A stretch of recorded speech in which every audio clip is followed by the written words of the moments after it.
Hi everyone, I'm Liz Brown Swanson with the great mayor of Rancho, Palos, Verdes, Mayor John Cruikshank. Welcome to our RPV City Talk at the Trump National Golf Club. We're with the mayor to do your monthly update, and we know we have so much going on in this city right now, especially in the wake of what's happening with the Portuguese Bend landslide. But with that, how are you doing? No, I'm good. I mean, certainly there's been a lot of activity, as you mentioned, with the landslide, and our city staff has been very busy coordinating with the different agencies that are working to help us. And so, you know, for myself and the rest of the council, we've been busy, but I know our staff's been even much busier than us. Right. I know you just met, like you do each month, with the leaders from the different committees and commissions. You had your mayor's breakfast where you were talking about all the issues going on in the city. Of course, landslide is foremost the #1 priority, how to deal with it. And we are in a state of emergency. Can you expand more so the residents understand? You're asking, now calling on the governor for assistance with helping us move this along. People want to see this get fixed. Well, right. And I think people need to understand that when it rains really heavy, things don't necessarily happen immediately. It sometimes takes several weeks for a rainstorm that's heavy like we've had to then take effect and move the landslide complex in a situation where we've seen. So what does it mean in terms of state of emergency? So when the heavier rainstorms occurred, the governor did declare a state of emergency due to the unprecedented rain. There were several counties included in that state of emergency, and Los Angeles County was one of them. But for us to ensure that our city and the landslide complex gets focused on and we can move forward with some of our projects, we specifically asked the governor to declare a state of emergency for the Portuguese Bend landslide complex. We know that the activities that we're doing, we can get potential financial relief for the work that we're doing and the homeowners are doing and the 2 abatement districts are doing. So right. So I mean, back in October, our city council declared a local state of emergency because of this unprecedented accelerated movement that we used to see the landslide complex area, which is, I don't know how many acres. I've seen different numbers out there. I've heard 400 acres right, or which so. is made up pretty much what we could call Abalone Cove, Portuguese Bend, of course, and Klondike Canyon. Of the major landslides within our city that you're always working on, and that movement we've seen, you know, several homes have been red tagged, the roads, Palos Verdes Drive South is such a mess with all the movement, and of course utility lines are affected, we've got road closures, trail closures in the preserve, and now of course we were saddened by the news about the temporary closure of Wayfarers Chapel.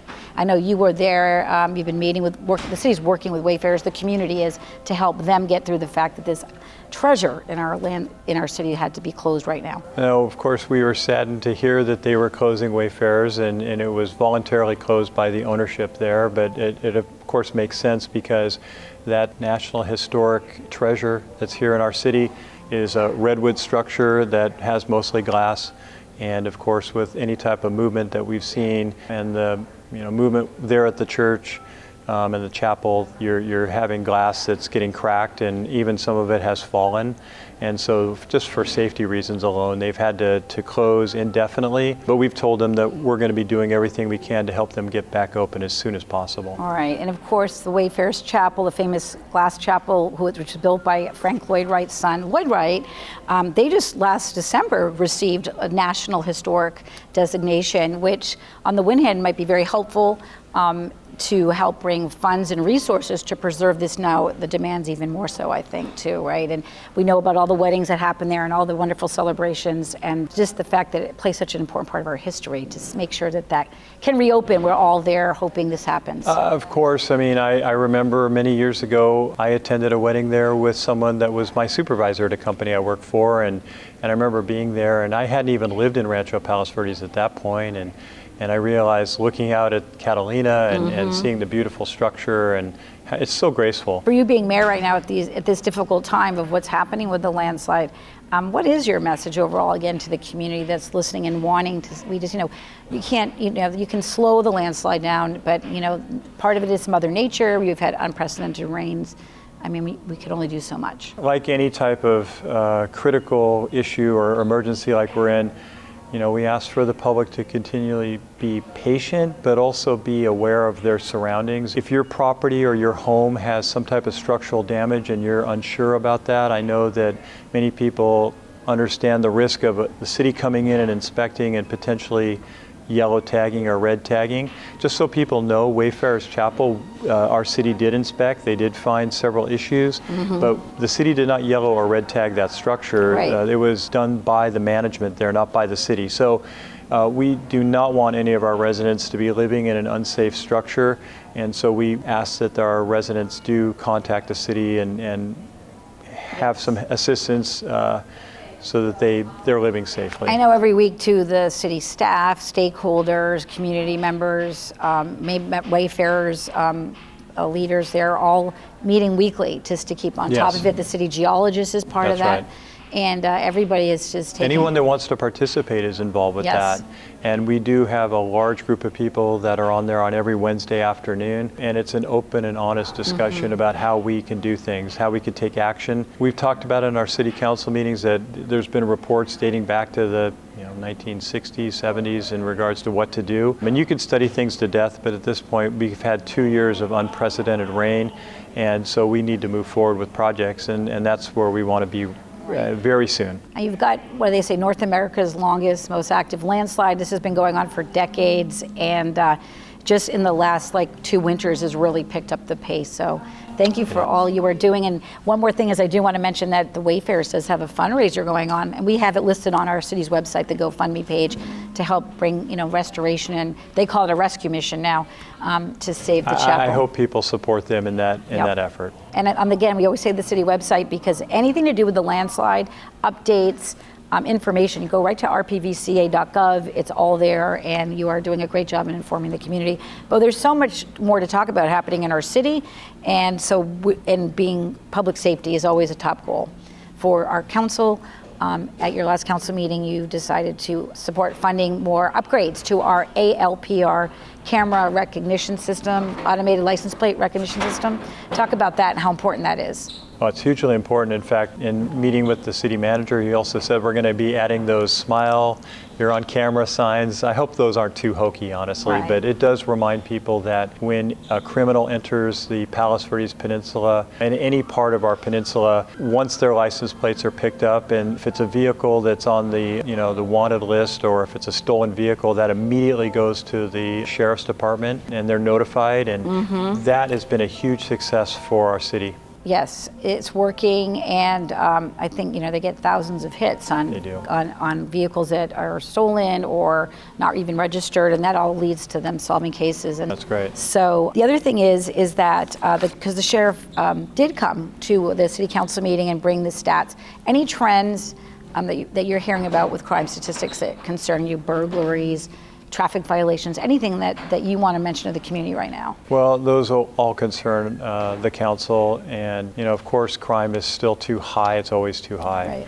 And our resources are limited, and it's not even if we had more money to spend on it, but the sheriff's department overall is down 1,200 officers. So it's not just a Rancho Palos Verdes issue, it's countywide right now, and of course criminals don't just travel around Rancho Palos Verdes, they travel all through LA County, so it affects all of us. I would say that certainly the burglaries and also traffic violations, people that are tailgating, they are speeding, they're not paying attention to driving, and they're looking at their phones and texting. And we have a lot of senior citizens that live in our community, and their level of being able to react the same as someone that's younger might not be the same. So we need to be aware of our senior citizens. We need to all slow down, be more patient with people. I think that we lose sight of that. We got to get to the soccer game or the kids to school, and you forget that someone else's kids are out there, and you can hurt or kill somebody. So we've all got to drive safer, and we're not going to have enough sheriffs to watch every single car driving through our community. We just don't. And so we need to all start to act more responsibly as adults ourselves, and to stop tailgating people and to calm down. And you're going through the landslide area and you've got what we call the ski jump, and people are driving at 50 miles an hour through there, and you're putting yourself at risk when you do that, because that's a really dangerous area. And so, not just your personal safety, but the safety of others, we all need to be more cognizant of that. And you mentioned about even adding more resources with the Sheriff's Department because they are understaffed. One thing our City Council has been proactive is in an effort to supplement Sheriff services and maybe also reduce the expense of the contract that we have with the Sheriff's Department. We are creating right now is a pilot program for a public Safety Division. Yes, right. Which will involve using in-house trained public safety liaisons. It's all now coming together. This was a topic at the council meeting, your last council meeting. Explain the need for this division, the goal behind it, and how this will work, because it'll be collaboration with the Sheriff's Department as well to make this a success. Well, the only way it will work is if we are collaborating with our Sheriff's Department, because they're our primary public safety officers, they're our police force. But what the public safety liaisons can do for us are things that, like parking tickets and other type of things that are, you don't require the level of sophistication and training like a sheriff would typically have. And they could do the things that typically a sheriff would end up doing and taking them away from other higher level crime and that. So once again, our Sheriff's Department is spread thin, and the cost to our city is fairly large. I mean, it's almost $9 million per year, and our budget's 39 million. So it's it's 25% of our budget. Right. And so safety is a big part of it, and the more of the smaller crimes or parking violations of that, if a sheriff doesn't have to go do that and we can send someone out from our city staff, why don't we do that? Well, it'll be interesting to watch this program unfold and to start to help have an impact on public safety for us. As we continue to still talk about public safety, there is a peninsula-wide safety drill that's been planned for a while now. It's going to happen in April during Earthquake Preparedness Month. I know we can go to our city website to find out more, but just overall, what you're hoping the impact will be of doing this and the need to do it. Well, you don't want to find out that whatever you're planning for doesn't work while the actual emergency is happening. So our city staff and Jesse Villalpando, who is basically our leader when it comes to all that stuff, he's amazing. He's going to be leading the city staff and team to run through a simulation of, I believe it's an earthquake drill. Yes, because it's going to be also coinciding with Earthquake Preparedness Month. Right, and you know, we talk a lot about the landslide, but man, I mean, our city is still, we still have our wildfire threats, we still have our earthquake threats.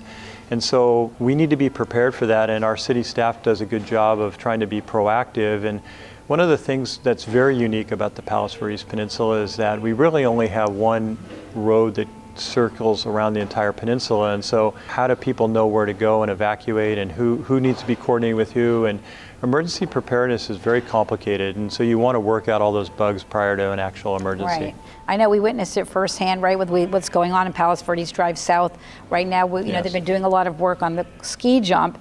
And you think about when it bottlenecks like that and what's happening with the land there being compromised, like how does even emergency vehicles get through and when things are happening? I know when the mudslide happened in the earlier rains in the month, right, we had to close down PV Drive South right by the Terranea intersection. Right. That was unexpected. I happened to get caught in that myself. That was unexpected. It just came down. And so, and our crews, it was amazing to see how quickly they were able to clean up the mud and reopen the roads. But again, so all of that, and communications too. You know, sign up for those alerts. I know I was immediately on my phone when I realized, you know, that we weren't moving in traffic, what was going on, and you can see the alerts from the city to let you know what's going on. We have the Know Your Zone, the yes. pvpready.gov. I'm sure you have that app on your phone. I do. Of course, I keep track of coyotes as well, so that's in the other app. You keep a track of a lot as mayor. Well, I get a lot of coyotes in my area. Yes, yes. But no, it's important that people actually do know their safety zone, right? Because when there is an evacuation order, we don't know what type of emergency we're going to have. And sending people all in one direction, it might be best just to stay at your home and be safe there. So, you know, understanding that is important too. So people need to continue to be ready for the next earthquake or fire. We always talk about issues on the agendas of city council meetings each month, and Green Hills Memorial Park representative was back before you doing their annual review process. What was the focus of the report from Green Hills, and how did the Green Hills do? Well, so Green Hills, so Nick Resich was there. He represents ownership, and the goal of it was to make sure they're in compliance with their conditional use permit, which means that there's noise and traffic and safety and other issues that they need to be in compliance with. And I'm going to give them a huge shout out, because when I first started in the council, there was a lot of anxiety from the neighbors in that area. And Green Hills took it upon themselves to start having community meetings and communicating with their neighbors and letting them know what's happening, and having a hotline available, so when something is not right, or the residents feel like if it's noise or traffic or whatever it is, they knew they could have someone to call and they could go and take care of it. And they've done a great job of that. And so Nick was there.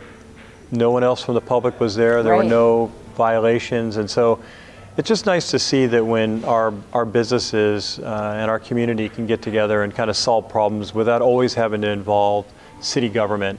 Right. And so hats off to them. There was a period of time that public comments for it would take a long time with residents from Green Hills neighbors coming to they were complain. Always at our public comments and there for a few years, and actually. The optics are much better now. You know that things are doing well. And Green Hills is a great partner with our city. Yes, they are. Another partner with our city is Southern California Edison.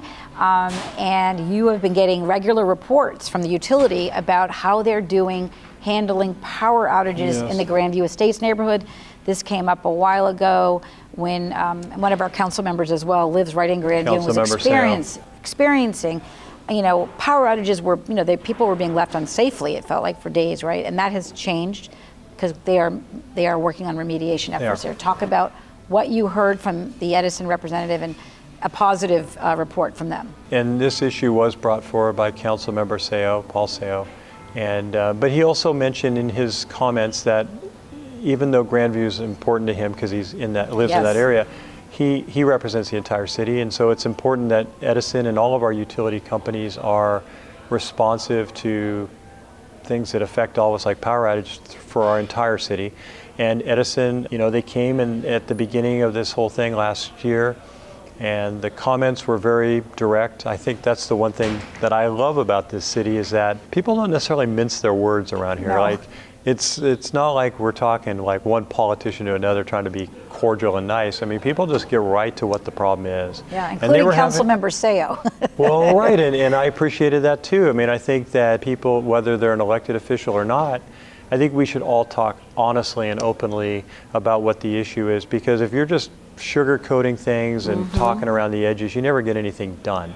And so Councilmember Seo was direct, and Edison, they heard a lot of harsh things, but they stepped up and they have made changes. And so, we appreciate them as well. And we've had the same with other utility companies. Cal Water's been in that position. Right. Cox Communications definitely was in that position during the COVID, and that's how we solve problems here in this city. No, you're right about that, especially like Cal Water now with the issues with, utility lines breaking because of the landslide, and you're hearing the residents comment because the water's the problem with the landslide, for example, but you have, there's also the issue of what's happening with leaks and detecting leaks. 100%. And working on that that's the pipe. And you're right, and when Cal Water heard that about the detection, I know you live over in that area, so it's really a big concern to you and your family.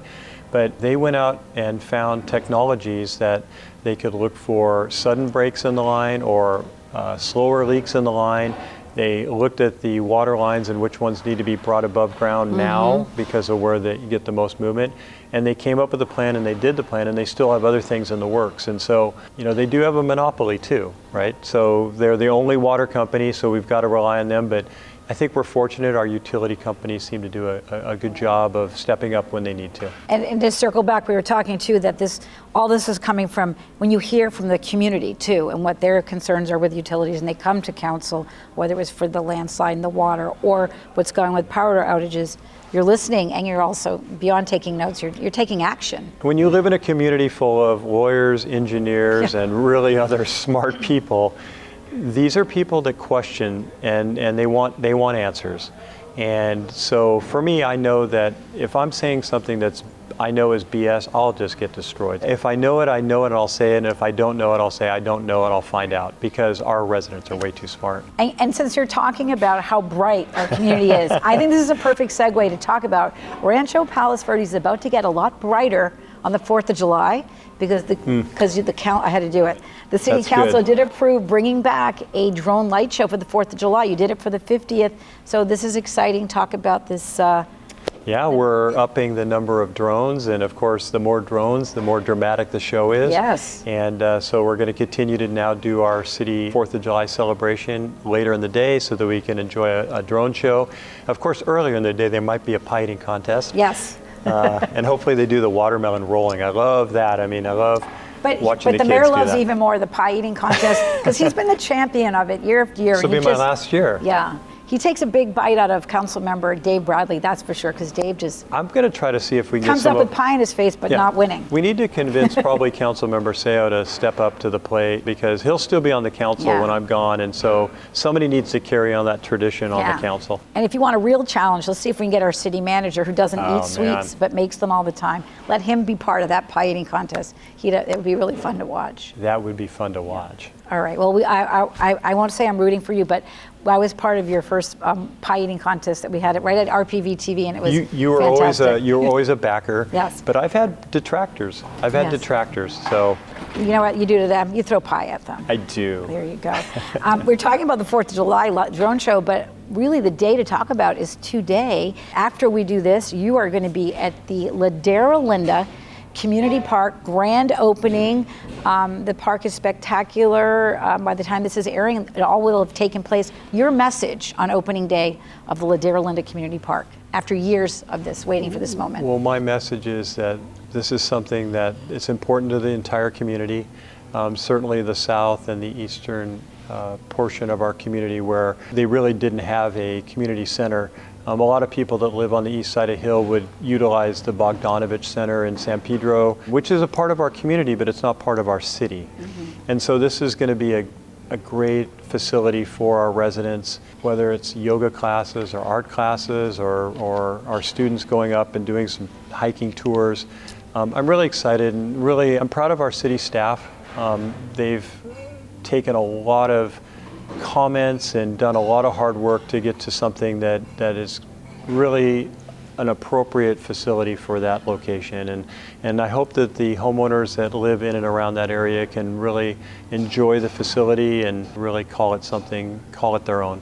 It is a marvelous park. I've been walking up, as you know, I live in Seaview right below it, and checking it as it's come along. And I'll tell you, if you go on the city's website and you can see how they took, photos of it daily to see how that became what it is with that panoramic view. And it's really it's really the footprint is so much smaller than what was there before. When you see it, it feels that way, the way they've re-landscaped and everything about it. It's just beautiful. And I'm Right. excited. And it's going to be another jewel to enjoy for generations to come. Right. And we'll see you up there on the swings. No, maybe. I've always learned that the swings are not something for me. I'm a little more clumsy than the average person. Maybe I in a usually get yoga my class. fingers pinched on those chains. Yes. Well, then maybe you better take a yoga class. All right. I don't know Well, about on the that either. subject of mayoral, and you'll be having the big scissors cutting the ribbon. They've kept the big scissors away from me. Oh, goodness. But mayoral activities, you've been very busy at council meetings, honoring people, as well as we had to say some so longs to some wonderful staff. We did. So talk about just some of the mayoral activities, and also a so long to one of our first city councilwomen, Ann Shaw. Hearing that Ann Shaw was moving to the East Coast was obviously bittersweet, but she's moving there for family. Yep. And so that's the right reason, of course, and I'm sure she is going to miss us just as much as we're going to miss her. She was one of our founders. The things she's done for our community we'll remember forever, and not just for Rancho Palos Verdes, but also the Peninsula seniors and the work that she's done. Our seniors are super important to our community, so we're going to miss Ann.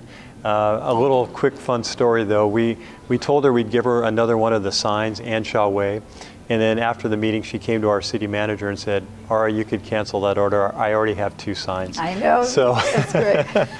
That's so she's fun. still thinking about city finances as well. So Yes, she was actually, because we went to her house, RPVtv, after, just to talk to her, and there it is, Ann Shaw Drive. Her sign is into her living area, which is our whole RPV wall, because she was active in the incorporation of our city. And congratulations, Anna. We're going to miss her, but you know what? She said RPV is always going to be her home. She's been here for over 60 years, or almost 60 years. Nice. And then, of course, we had Ron Dragoo. Ron Dragoo. You want to talk about some of our staff? I'm a fellow civil engineer, and Ron and I have always been good friends. He's a guy that's, he epitomizes engineering and engineers because he's easy to approach. He's thoughtful at what he does, and so he'll certainly be missed in our community. I know that Ramsey, our Public Works Director, is trying to build up that staff, but he'll certainly be missed. Also, one of our senior accounting technicians, Selena Wright, has retired as well, And so it'll be, I didn't know her as well, but certainly I know she's a huge part of our team, and so she'll be missed. Yes, yes. And then exciting that you received a very big check for our city. I know. From the Run for Miles organizers, which was the first annual race marathon we had that you ran in. I did. During our city's 50th last September. Talk about that amazing big announcement. Well, they brought a check for $35,000. And it was for their inaugural event, and I think we can accommodate a lot more people this coming year. And I know they announced to do it one more time, and they used those monies, they gave it to the city so we could use that to repair the trails. And right now we've got 8 miles of trails that are damaged, so we can certainly use that money. Right. And so very appreciative, what a great event. They were they were a nonprofit that they set up to honor one of their family members, the late Miles Helm, who was an avid runner and loved RPV, and now they're making RPV even better. They are. So, and are you gonna go back out there next year and get those sneakers polished up? I might try to do all 10K. There you go. Catch up with Councilmember Seo. He did the 10K. He did. As did our city manager. Well, I don't know if I'm going to catch up with them. I'll stay pace for 5K, but I don't know. Ara is a prolific runner, so I will not be able to keep up with him. And it's all along the coastline. And it's a family run as well as a walk, so everybody can get involved and come out and support. So it's September 28th. It seems like unbelievable to think about that, but mark your calendars. It'll be here before you know it. And we need to wrap up. Busy times. Mayor's final announcements for you. Well, I mean, I know this airs in March. Yes. And so the hope is that everyone listening has gone out and voted or is going to vote on March 5th. I think it's important to our democracy that our smart residents get a chance to voice their opinion on different candidates, and so that would be my message. And I'd be remiss if I didn't say that, Mayor Cruikshank, your name is on the ballot. You've been running for supervisor for your first time for the 4th District. Anyone that puts their hat in the ring for something like this, it's so admirable. Thank you. You know, you are so committed to the community, and we congratulate all the candidates that are on there, and obviously always wish you the best, and so grateful for all you're doing, because where does that passion come from to serve? You have to have that it comes from my family. It comes from my mom and dad, and they always loved the community. My mom was on the school board for 9 years as a kid, and there's nothing more enjoyable than giving back to your community, and I recommend that. And Mayor Pro Tem Alegria and I will be term limited out, and I'd say that any residents watching this and have a passion for being a part of your community, think about running for city council. And just getting involved. It's wonderful. We got to wrap it up at Trump National. Big thank you to the team here, because they let us come in here, and they are such a great part of our community. Okay, now as we wrap it up here, Mayor, there's still some more great events that we want to tell the community about before we leave. Well, outside of great events, we are canceling the March 5th City Council meeting. That's because that's election day. And then we do then have a workshop, a budget workshop that's on the 13th. We're going to be back in session with City Council and celebrating your birthday on March 19th. Go March 19th. That'll be awesome. Then on March 30th, we have the annual hunt extravaganza at the Kendida Civic Center. That's the egg hunt that gets hopping. It gets hopping. There you got it. There you go. That's pretty clever. That's excellent. Sorry. And then, finally, this is one of the best. We have our Whale of the Day, and that one's on April 13th. It's our 39th annual Point Vicente.